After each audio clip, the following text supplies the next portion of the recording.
Hello, welcome to another Totally Rewarding Chats. I am Paul Reiman. I am not joined today by Sean Luchins. He is stuck in a downpour and bad satellite internet. So today I'm going solo with our special guest, Laura. Laura, hello, how are you? Hi, good. How are you doing? I'm doing great. It's great to have you on. As Sean always says, so I don't mess it up, why don't you introduce yourself to our audience today? Sure. My name is Laura Cashion, and I am the Senior Director of Total Rewards at RTI International, which is a nonprofit research organization in Research Triangle Park, North Carolina, so in the Durham area. And I have been with RTI for almost 20 years. Started out as a compensation specialist, evolved into a compensation and international benefits specialist, then got into a leadership role. And most recently, I've inherited U.S. benefits and leave and employee services, as well as compensation and international benefits. All the things. It's the collection of things that tends to come your way. Yeah. That's great. This is not part of our usual sort of speed round, but I'm always curious, what was your foray into compensation, right? I always say nobody chooses it, compensation Mhm. chooses you. Like what's that story for you? Or did you always want to be a comp person or did you stumble into it like many of the rest of Uh, us? In a sense, I stumbled into it. So I actually did get my bachelor's degree in human resources management from That's pretty close University, to choosing it. University of Maryland, College Park, which is where I'm from. And I started out, my very first job in HR was a HR manager for Sears in Alexandria, Virginia. And then after a little while there, I moved in, I got a corporate job with a law firm in benefits. So Mm, then I was in benefits for maybe 7 years or so. And then the next logical step in my career was compensation. And I found it to be very interesting and fun, just not as, I love benefits too, but there's a little bit more of a prescriptive aspect to it, sure. whereas compensation, you sometimes are more involved with the business strategy and you can get more creative some in some respects. Sure. Yeah. No, absolutely. Yeah, benefits was part of my portfolio for a while too, and Mhm. I just prefer the comp. There's a reason my business now is more about comp. There's a little Yeah. bit more excitement for me there too. No, Yeah. I agree. As is standard on Total Rewarding Chats, I'm going to give you sort of the lightning round of 5 questions just to make sure you're an actual human. Yes, everybody, she has not been prepped on these, but some of them are repeats. Are you a coffee or a tea drinker? Neither, really. If I have to have one or the other, I would choose tea, and that's only because I don't like the taste of coffee. I love caffeine, so I drink a lot of diet sodas, There you but go. I was going I to ask, like, is this a caffeine thing? But no, no, it's I just that I love don't the like the caffeine. taste of it thing. Yeah, I like the smell of it, I like the idea of it, but I just don't like the taste of it. Uh, that's a thing. I actually owned a coffee shop and didn't like the Oh, taste wow. of coffee, but loved the smell of That's it funny. Yep. because there is something about it. Mhm. All right, but more of a soda. Is it soda or is it pop from where you're from? Soda. Soda. There you go. It's Yeah. pop here in Chicago, right? Yep. So you are in the Research Triangle. You just said that you were a University of Maryland person, but I was going to say, Mhm. are you sort of a Duke, Carolina, or NC State person within the Triangle? When I first moved here, I was told just choose one of the schools because everybody has one. So embarrassingly enough, I chose UNC because I like the color. That's not that embarrassing. There's Yeah. nothing wrong with that. Yeah, maybe you shouldn't choose based on the color, but that's what I did. And but now I guess I've merged to NC State more specifically very recently because my youngest son just got accepted and will be attending there in the fall. So Congratulate. Wolfpack all the way. Yeah. That is a good reason to sort of Yeah. switch allegiances. That's for Yes. sure. And congratulations. That's no small feat for anybody to to find a Yeah, it's college home. gotten competitive out there, so we're Totally. happy. I'm a Carolina guy, so we would have been on the same team sort of Mhm. prior till now, but Oh, wow. things have to change. Yep. Mm. So third question, you have a weekend unencumbered, meaning your family is off doing something else. It is for Laura to do what Laura wants to do this weekend. You have a choice. You can go rough it in the woods or you can have it at a posh resort. Which do you choose? Oh, I'm gonna have it at a posh resort. I'm with you 100%. The running joke on here is Sean's a woods guy, as Yeah. we say by him being stuck in the woods right now. And that is exactly why I don't want to be stuck in the woods, Hmm. is I kind of prefer my connectivity to the world. Absolutely. Absolutely. So is there a place, like a dream vacation spot where you haven't been, like where that posh resort might be? Are you a beach person, a city person? I'm a beach person. And so our go-to happy place is Hawaii. I've been there several times now. So trying Yep. to explore other areas. So actually, in about a month, I'll be exploring the Greek islands Ooh. with my family. I had two sons graduate this year, one from college, one from high school. So we're going as That's like a graduation celebration family trip. No, that's great. I have not been. That's on my list of, the Santorini experience is Hmm. one that everybody talks about. I haven't done it Yes, myself. I'll be I'm there with you on soon. the Hawaiian Happy Place. Shout out to the Hawaiian Comp Association where I'll be speaking this summer actually. Oh, nice. Do you Yeah. get to go there? I happened to have we had already planned a family trip. So it was one of those like fate tells you you Nice. have to do this. Like Yeah. I was going to be on not the same island, but in Hawaii, which is half the battle. And they're like, Mhm. we have this summit on July 17th. And I'm like, well, I'll be in Hawaii on July 17th. So the sun and the moon and the stars Yeah. aligned, and I will be speaking at the Hawaii Comp Association event. Very nice. This is my happy place too. I'm totally with you. Yeah, it's a great place. Absolutely. Compa ratio or position and range? What's your preferred metric? I would go with position and range just because well, Well, so you're we hedging talked about already. this at the Total Comp tour, but we don't rely on compa ratio all that much. So we Mm. use market ratio, which rather than using the midpoint of the salary grade as the denominator, we use the job specific market rate. So So it's kind of, kind of like a compa ratio, just with the different yeah, it just denominator, has a right? different, it's more specific. So that's why we like it. Got it. Very researchy of you to be more specific, right? Yes. I like it. And then as our final question, typically crunchy or creamy peanut butter? Either, but I guess I would go more with creamy, but I Like, love is peanut butter. is that what's in the pantry now? Like, there's sort of a people when they Yes. say Well, either, but like, natural peanut butter, which has a little bit of a crunchiness to it, but got it. you know, It it's toes the very line. It's a little bit of both. finely crushed. Yeah.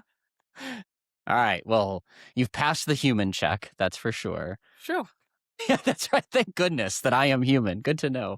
Yeah. So our topic for the day that we wanted to talk about was geo differentials, which I'm not going to lie, when I say that to my own team, they're like, really? Like, you're going to talk about that? Like, that's the exciting topic of the day.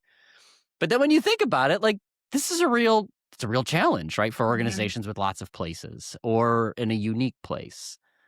So I guess we should start by just being clear on like, what do we mean by geo differential, right? And Mhm. what that means to you. And then we can sort of dive into what we like about them, what we find challenging about them, how you've put them to play. So when you think about that topic, like how would you, if we were at a cocktail party and talking to people who weren't comp folks, how would you describe it first? Like how would you describe what a geo differential is or what I'd they mean for us? probably start by saying that it's not tied to cost of living, which is a common misperception of our employees and our managers and just about everybody.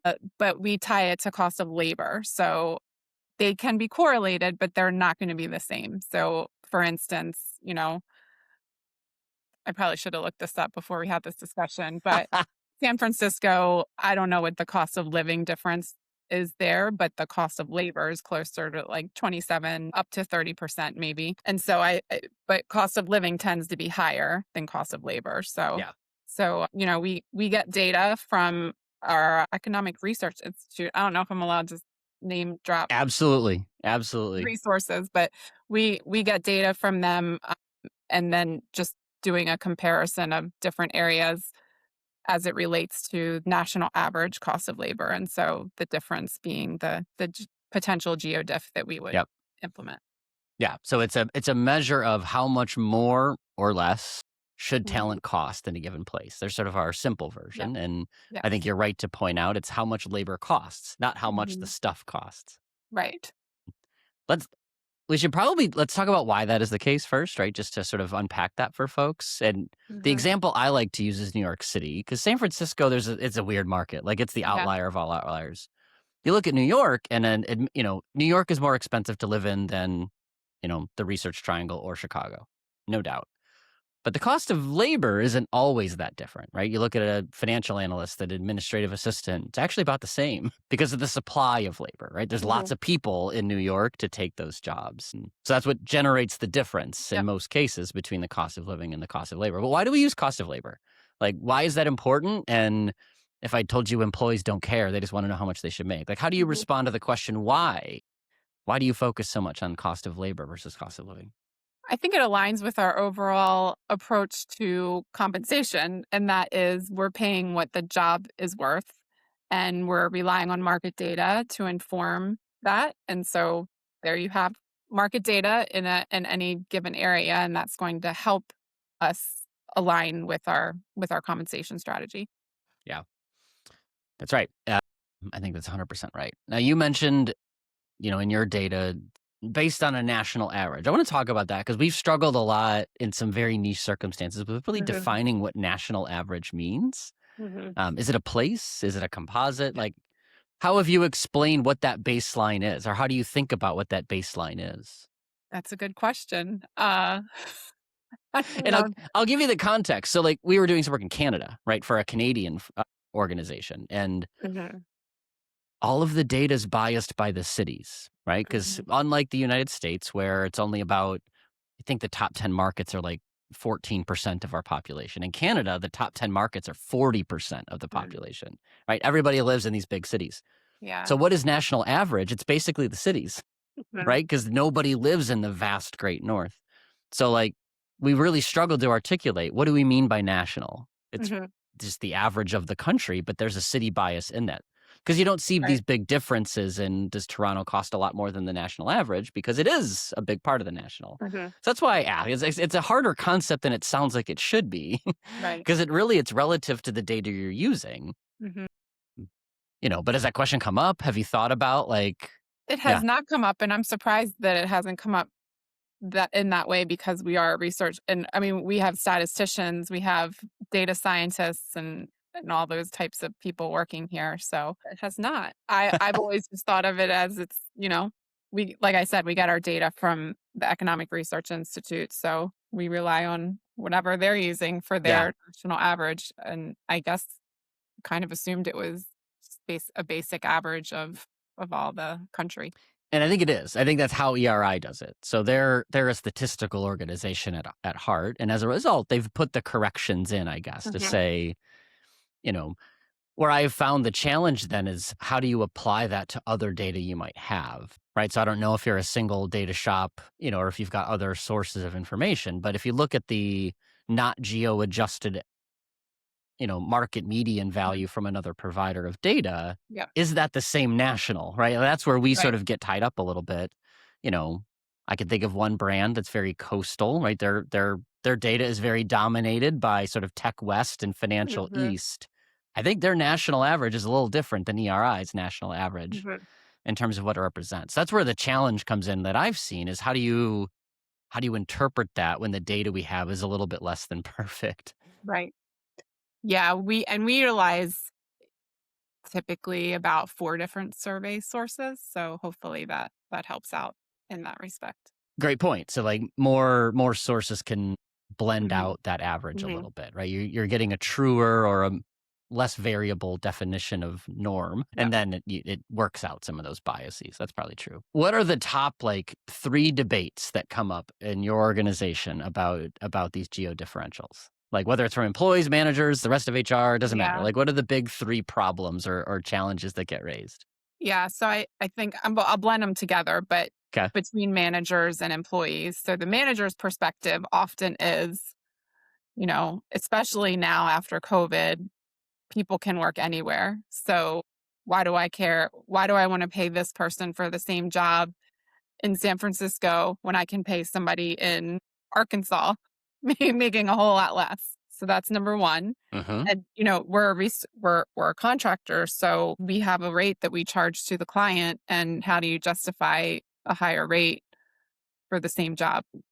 Mm. So that's an area where we struggle, and rightly so. I get it. And then from employees, they think, well, I'm going to move to New York City, to use your Hmm. city, and therefore I need to get a pay raise because I'm moving to New York City. Those are the two biggest, conflicting area Yeah. perspectives.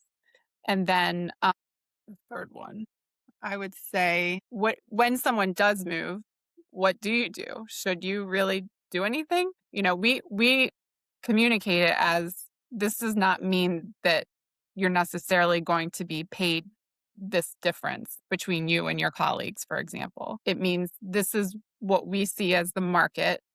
And then we're also, though, going to look at internal equity. We're going to look at, where you are relative to your position in the range right now. So is a business decision. So it does not mean, we never say, okay, this person's going to move here, so therefore we're going to increase their pay by this much. Yeah. It still, involves an analysis and an ultimate recommendation that may or may not be equal to the actual differential Yeah. that we have. The yeah, those are definitely common friction points, right? It's I don't want to say funny. Funny's not the right word, but if we zoom out and say it's not just about places within a country, if we let people Mhm. cross borders, a lot of times those frictions either go away or get changed a little bit. Like there are some organizations that say, I don't care where in the world you are, Mhm. the work is worth X. And if you want to go to Hawaii and live there, if you Mhm. want to live in India and live there, I don't really care. This is what you're going to get paid. But most companies don't do that, right? Like Right. most would say there's a local standard, and those standards are extraordinarily different country to country. So the country lens, people quickly accept, oh, yeah, I get it. Like you live in France, you're going to get paid differently than in the US. But then all of that debate changes as soon as we come to the US. Well, I can live in Arkansas or I can live in Mhm. California. Well, is it really that different? Like I get that there's immigration and there's tax differences, but is that the only thing? No. Like markets are real and markets Mhm. can be sort of states, they can be cities, they can be countries. So I've always found it fascinating how people kind of pick and choose the argument a little bit. Yeah. You know, why would a city be any different than a country? There's tax differences there too, and we don't talk about that, right? Like, but that's part of the local cost of labor is all of the things that go into being in Arkansas. I think that was your example, or being in New York, compared to being in France. Same thing. Mhm. So I always find it fascinating when that discussion comes up. I'm like, well, if you would agree that it's different by country, why wouldn't we agree it's different? Mhm. So that was just a side story. But I think I'm curious, there's a big overlap now with sort of the talent strategy of where do you recruit? Mhm. Right? And, you know, don't feel like you have to overshare what you as an organization do. But I find that the discussion about how do we pay locally hinges a lot on how much are we expecting people to be in physical places. Right. Work from anywhere often means a different pay strategy than no, we have Mhm. these 11 offices and we need you to be in them. Then we have to pay you for being in them. Would you agree? Is that how you've sort of seen the debate unfolding? Yes. So originally, almost 20 years ago, our approach was we had geographic differentials only for where we had regional offices. So depending on which, like, I think we had a Chicago regional office, we had San Francisco, Washington, D.C., and I think New York City, and like Atlanta. And so uh, Research Triangle Park does not have a differential. We don't differentiate from the national average very much, and then I believe Atlanta didn't either, but like Chicago, Washington D.C., San Francisco, they did, and our and we also had a lot of teleworkers that worked everywhere.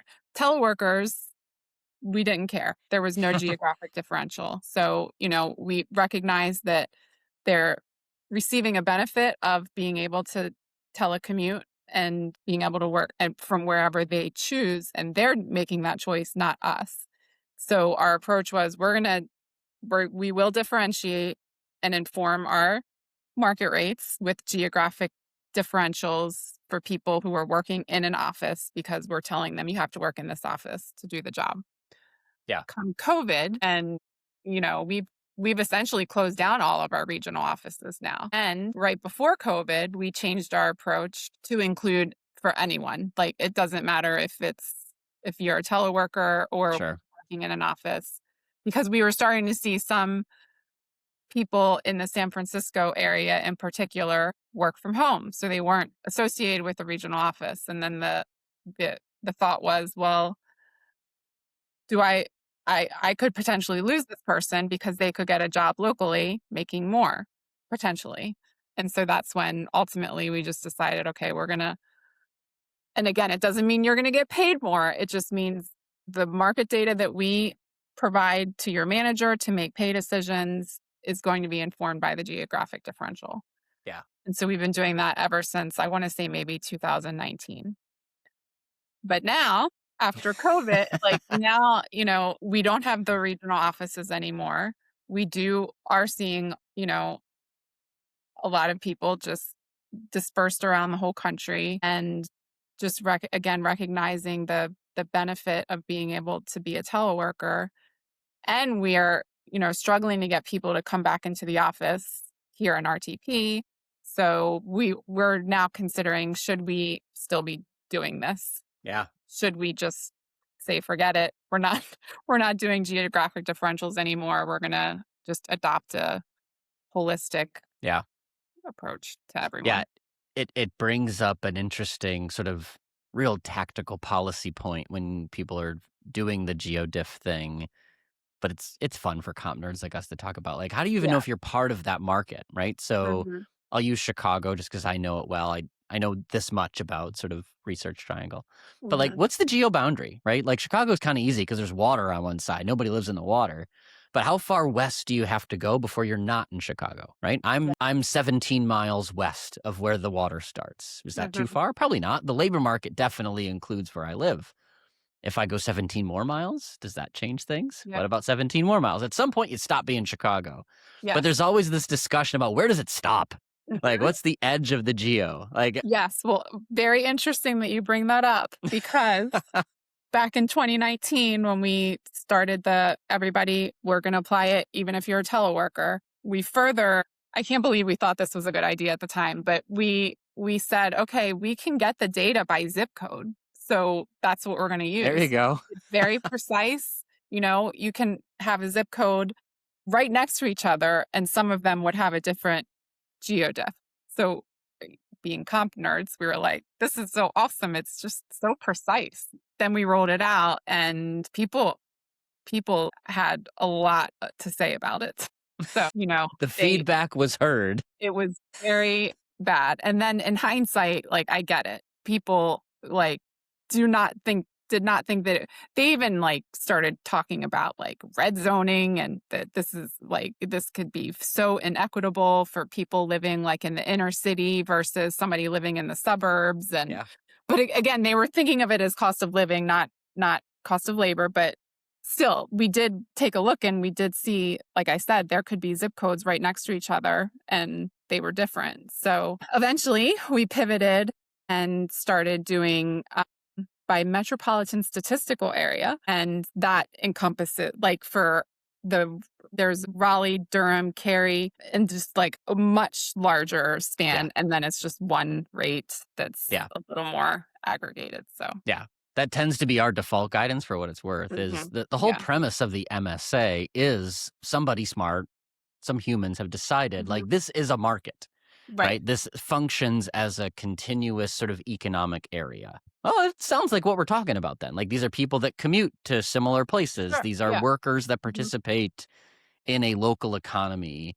Yeah, Chicago has one too. Happens to stretch about 50 miles to the west Yeah. along one particular expressway Mhm. because people live there, right? Right. Whereas 50 miles in a different direction doesn't make any sense because you don't Mhm. commute that direction, right? So they're not nice circles, right? That's one thing I get questions. Well, what about a radius? Can it be a 20-mile radius? Nah, No, markets don't always work that it'd way, be a right? They nightmare. do tend to Absolutely. labor sheds. They sort of shed the way that water does, Mhm. along rail lines, along expressways, along education corridors, things like Mhm. that. And that's what the MSA is supposed to replicate to an extent. Is it perfect? Absolutely not. But it's always a tricky discussion. Like, where does it end? Where does it Mhm. stop? What if I live just over the border? Right. What if I choose to move west, right? Or I choose to Right. move outside of the area? Am I Right. still part of that? I have a longer commute, Mhm. so that all those issues come up quickly when you're defining that geopolicy. Mhm. Yeah, and so about if you choose to move outside, so we also look at where someone's workplace assignment is. So in your example, if they work in the RTP office and they live outside of our MSA, it doesn't matter because they're listed as being, we call them a resident hire. So Sure. they're working in the office. We use the office location for their Geo Diff location. If they're teleworkers, we use their home for their Yeah. MSA. Yeah. Also the guidance we tend to give for what it's worth. It's the, like, Oh, what is your domicile is sort of my word for it. Like, if you are homed in the RTP office, then you uh-huh. participate in that labor market. Right. And any expectations that you may or may not have about being in the office apply. Mhm. Whereas if you're a truly a remote worker, we're not expecting you to show up. We're not, if we're sending out an email to people about the Christmas party in the office, like, you're probably not going to get it, right? Yeah. Like, you're not participating in that domicile, then we don't codify you that way. Because beyond that, humans make choices and trade-offs based on their life circumstances. And if I'm okay with a longer commute to have a slightly lower mortgage payment, that's up to me. You don't want to govern that and get involved No, from a comp didn't. perspective if you No. don't have to, right? Like, otherwise it gets challenging quickly. Very. Yeah. And employee choice becomes a driver of your comp strategy, which never feels Mhm. great, Mhm. right? Just like if a worker chooses to move to New York, do you feel like you have to give them a raise? Well, why? Right? Like, Yeah. you chose to move there. I might want to for competitive reasons, but should I be compelled Right. to give you an increase because you chose to move to a more expensive place? Yeah. And speaking of that, we have some computer professional jobs that have a different FLSA minimum salary. So like Yep. that's the only case where we would say, okay, even though you're choosing it, we have to pay this. So we have had to bump people up who have chosen to move to a Yeah. different location to remain in compliance with Yeah. FLSA. So let's talk about a topic where I've myself argued with myself, right? That's how crazy I am. Where it's like, I know that there's probably a more technically correct answer, but administratively, I just don't want to go there. And it's essentially, do you need more than one GeoDiff scale? Because lower wage workers, I think Mm, those differentials tend to be quite different right. than higher wage workers. Now, it's like making that work in my head has never felt like, it's just so hard to explain that I've always simplified when I've had these to, Mhm. this is a plus 10 market, this is a plus 5 market, not it's a plus 10 market for this kind of work and a Yeah. plus. So I mean, you shook your head yes, and like Mhm. I could tell you felt the tension as well, that maybe there's something there. Yeah, I mean, we've seen it in the data. So when we go to get the data, we plop in certain income levels. And so we see, just like you said, so as imperfect as it is, we just average those amounts together to Yeah. come up with our. Yeah, and I think the dirty little secret around why that is that the cost of even though we started with, it's the cost Yeah. of labor, not the cost Yep. of living, they overlap, right? Oh, Cost yeah. of living effects just show up more at Right. lower income levels Yes. because it's more income is being devoted to the things that drive cost of hmm living, Yeah. right? Housing, basics is a bigger portion, and Yeah. if as a result rent costs a lot in San Francisco, hmm you see a bigger effect. Yeah. They feel it. Whereas So, the CEO, their income's not as affected, right. by the cost of real estate in a given market. So you get these, like, they overlap just enough to make the argument hard with the employee about cost of living hmm versus cost of labor, but it's just administratively complex to sort of draw those lines and have multiple scales. And so it's like I've always wanted there to be a nice, elegant answer, Yeah. but there isn't one. Like, the Yes. data is real, but it is not a good way to do that practically Absolutely. for what it's worth. Sounds like you're in the same spot. hmm Have you, so it sounds like, in your current resume, you're just thinking about, right? And we don't need to sort of give away your secret sauce there or whatnot, but have you ever worked in a world, or how do you think it works if you just say, we're done with it, right? Like, just pay everybody. Like, what would be the concerns you would have sort of going into that world? Like, what would be the challenge you would expect if you just got rid of this whole concept? Well, I could I could learn to I might learn to regret this statement, but I almost think that maybe it's not even going to get that much attention because Hmm. we get so much pushback from managers anyway that we know that they're not always even using it. So, we see people who, might be in certain cost of labor areas. They're in a high cost of labor area. Therefore, we see that their market ratio, which is informed with the Geo Diff, is low. But if we were to remove that Geo Diff, they're fine Mm. because their their manager is basically choosing to pay them more aligned with national average or They've made the adjustment essentially already. right. So and when we look at our population, we have the range is very wide. So like I said, we do have people in California. We do adjust down too for people who are in places like Arkansas, or not to pick on the South, or Alabama, but we do that as well. So, but if you look at it from just a straight average, it really only makes overall a 2% difference. So who cares? It's a good point. I mean, honestly, right? If you figure there's some error built into benchmarking and sort of market rates anyway, right? Plus or minus Mhm. a few percent, who knows? Sure. Then you're going to build spread around that. Then most geo differentials, forget about maybe 3 cities in the grand scheme of things. They all live within plus or minus 10%, right? And the Mhm. vast majority are in the 5% zone, it sounds like where you're at. So it's really a Yeah. rounding error within a rounding process Yeah. anyway. Yeah. And I mean, Um, that is because the largest portion of employees we have are in this RTP area. So yeah. that has no geo. But like I said, they're I tend to think that perhaps now might be a good time if we do want to move away. Now might be a good time, and we might not even really hear much about it. Yeah. But Yeah, we I haven't think decided yet. I think I hear more about it when there are people with a significant sort of high cost Mhm. location presence. That's where the Right. debate is harder. Sure. And then you feel like you should do something, and I can understand why you'd feel like you should do Mhm. something. But then what do you do on the flip side? Everybody can't be above average. Right. That's not how averages work. So yeah, it's just how do you navigate the differences? Mhm. How much, a lot of my own thinking lately around comp is that some of our surgical precision in our math is because we've all gotten in our own way to do this, right? Like I've been at this almost 30 years. Geo diffs have been a thing for 30 years, so we keep doing them. Like, Mhm. and then when I question that, sometimes I go, yeah, that was really nuts. Like there was really no good reason to do this that way. Other times I say, maybe our mechanism is a little overcooked. However, employees care. Like there's a fairness dimension to this. So that's what I would predict. You might still get some tension. Oh, It's sure. just the perception of, well, I live in a higher cost place than Laura Mhm. does. Why don't I get more than Laura? And maybe I don't know that I'm getting more or less than you, but I know the range is the same. I know we're in the same job. I know the band's the same. As a result, it feels unfair, Mhm. right? So some of it, like, I wonder, is it less about the math? Is it less about precisely what the diff is?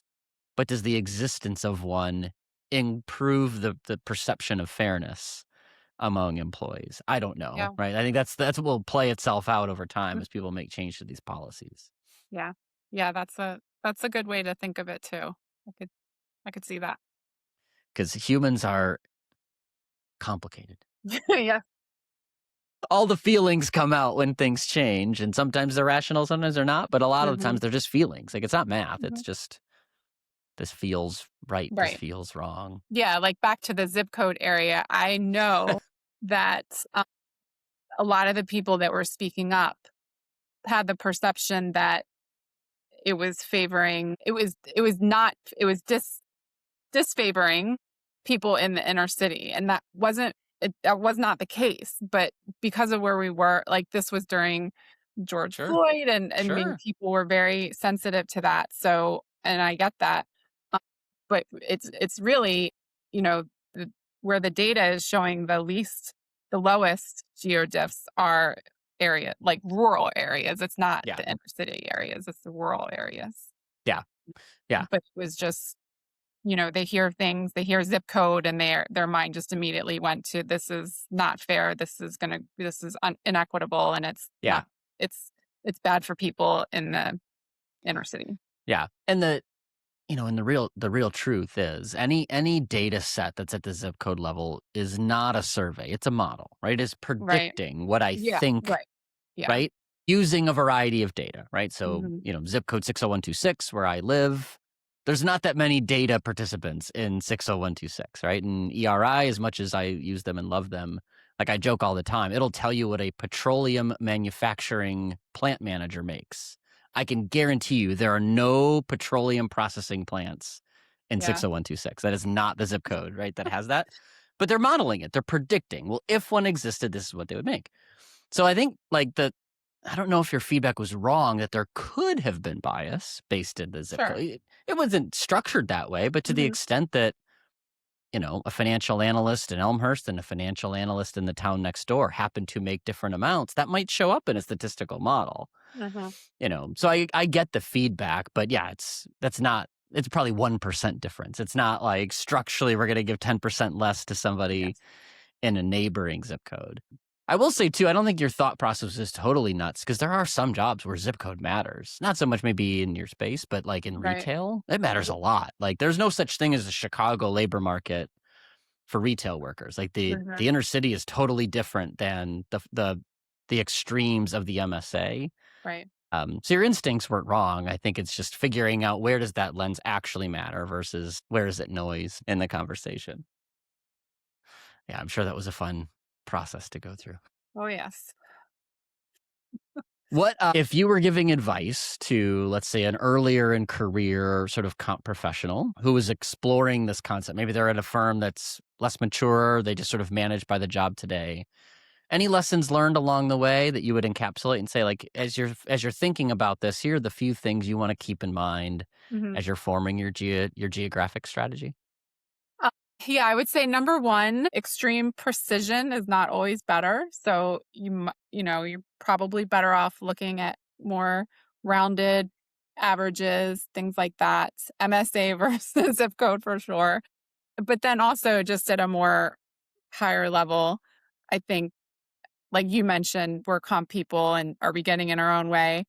Just take a step back and ask the question, how's this going to impact the business? And is it helpful to the business? Is it potentially harmful to the business? And making it more of a business decision rather than just a purely compensation decision that, if you go to a leader and say, we need to pay this because this is what the data says and this is what cost of labor is, you're not going to move them Yeah. to make a decision. But if you tie it to the business and say, well, we're not able to hire people in this area and we need people in this area, then it becomes a different conversation. Yeah.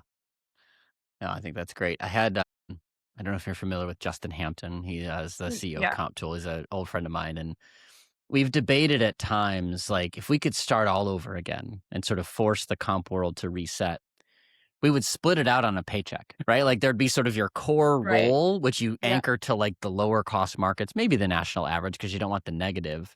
And Hmm. we would explicitly say, here is your sort of geo differential. Hmm. Because then if it goes up, it goes up. If it goes down, it goes Right. down, right? Like it's explicitly separated from the core of the job. If you move, we revisit that Yep. portion. Pie in the sky, administratively awful. Yes. Not sure it would really work, but it made for a fun thought experiment of basically if you could recommunicate, if you could repackage the GeoDiff, would it land differently? Would it be more or less successful? It Hmm. made for an interesting thought experiment. Like if you could Yeah. really break your payroll system and do this, what would it look like? And I think I concluded it would probably work a little better just because there'd be so much transparency about Hmm. why does Laura make more or less than me? Well, it's because Laura lives in a different market and we value that market differently. Yeah.